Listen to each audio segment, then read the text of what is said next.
اس سے آپ اندازہ لگائیے کہ اسلام میں حقوق العباد کی کتنی اہمیت ہے۔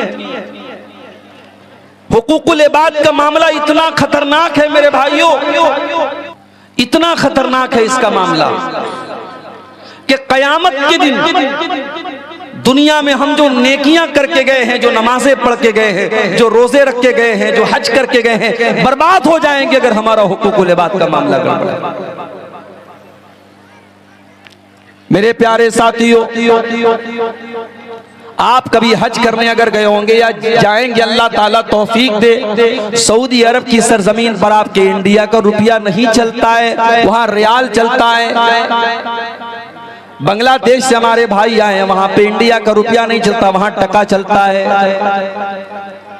آپ کویت کے اندر چلے جائیں، وہاں دینار چلتا ہے، دبئی کے اندر چلے جائیں، وہاں درہم چلتا ہے۔ ہر ملک کی اپنی کرنسی ہوتی ہے، دوسرے ملک کی کرنسی وہاں پہ نہیں چلا کرتی ہے۔ میرے پیارے ساتھیوں، ہم نے اگر حقوق العباد کے اندر کوتاہیاں کی ہیں، اگر ہم نے کسی کا حق مارا ہے، اگر ہم نے کسی کی زمین و جائیداد کو ہڑپ لیا ہے، کسی کا مال اگر ہم نے ہڑپ لیا ہے، کل اللہ کی بارگاہ میں دنیا کی کرنسی نہ چلے گی، دنیا کا روپیہ پیسہ نہ چلے گا، دنیا کی زمین نہ چلے گی۔ دنیا میں اگر ہم نے کسی کا حق مارا ہے تو قیامت کے دن کی کرنسی تو نیکیاں ہوں گی، قیامت کے دن کی کرنسیاں تو گناہ ہوں گے۔ اللہ کے نبی فرماتے ہیں میری امت کا سب سے غریب آدمی، میری امت کا سب سے قلاش آدمی، سب سے فقیر اور مفلس آدمی وہ ہوگا جو قیامت کے دن نماز لے کر کے آئے گا، روزہ لے کر کے آئے گا، زکوٰۃ لے کر کے آئے گا، وَيَأْتِي قَدْ شَتَمَ هَٰذَا، لیکن کسی کو گالی دی ہوگی، وَأَكَلَ مَالَ هَٰذَا، کسی کا مال ہڑپ لیا ہوگا، وَقَذَفَ هَٰذَا،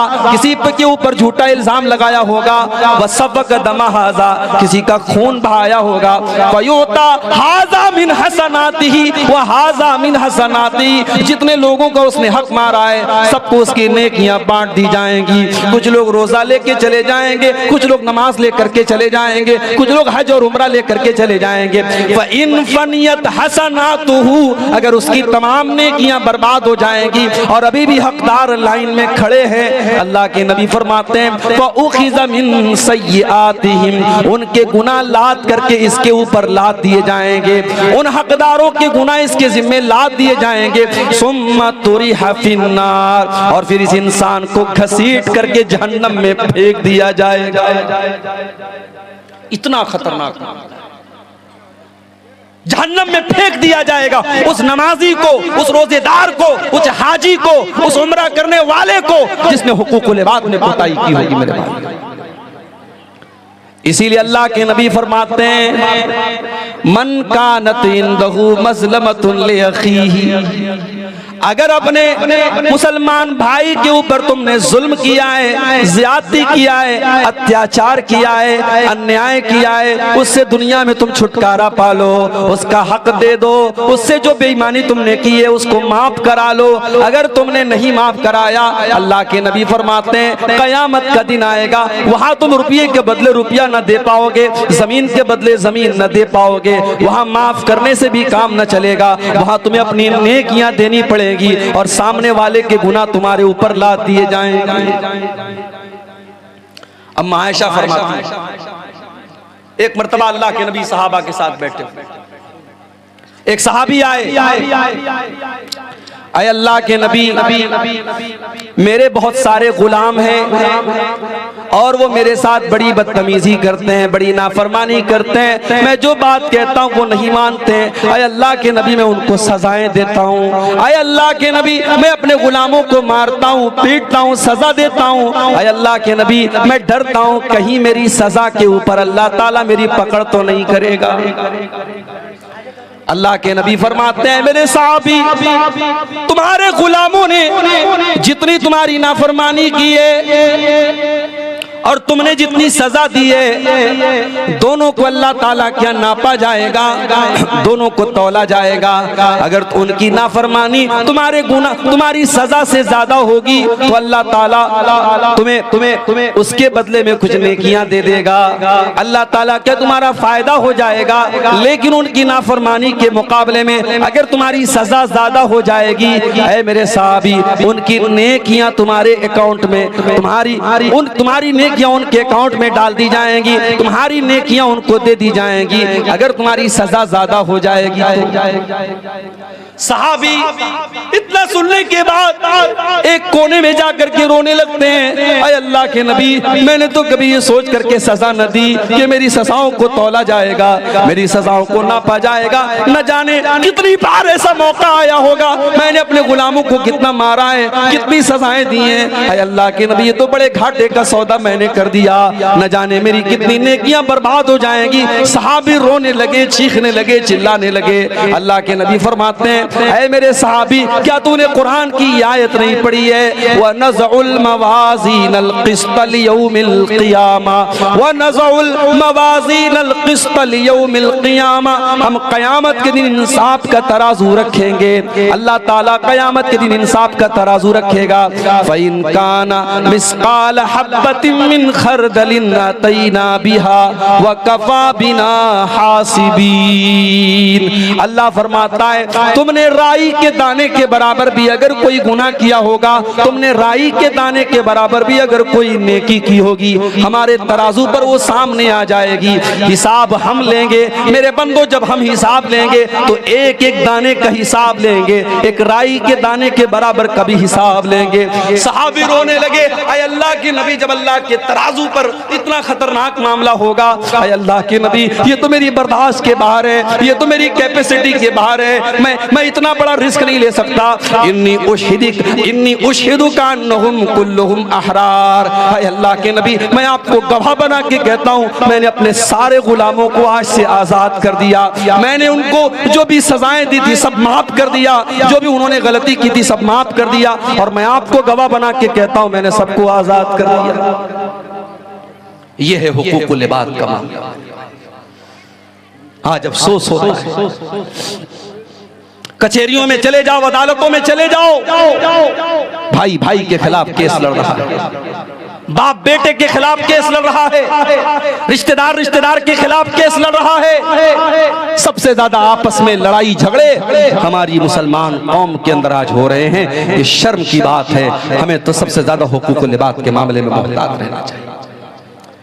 میرے پیارے بھائیوں اللہ کے نبی گارنٹی دیتے اس انسان کو، آپ نے فرمایا انا زعیم ببیت فی ربض الجنہ، میں جنت کے بیچ میں، میں جنت کے درمیان میں اس انسان کو مکان کی گارنٹی دیتا ہوں۔ وہ لوگوں کٹیہار میں زمین خریدنے والے بڑے خوش نصیب اپنے آپ کو مانتے ہیں، پورنیا اور ارریا میں زمین خریدنے والے اپنے آپ کو بڑے خوش نصیب مانتے ہیں۔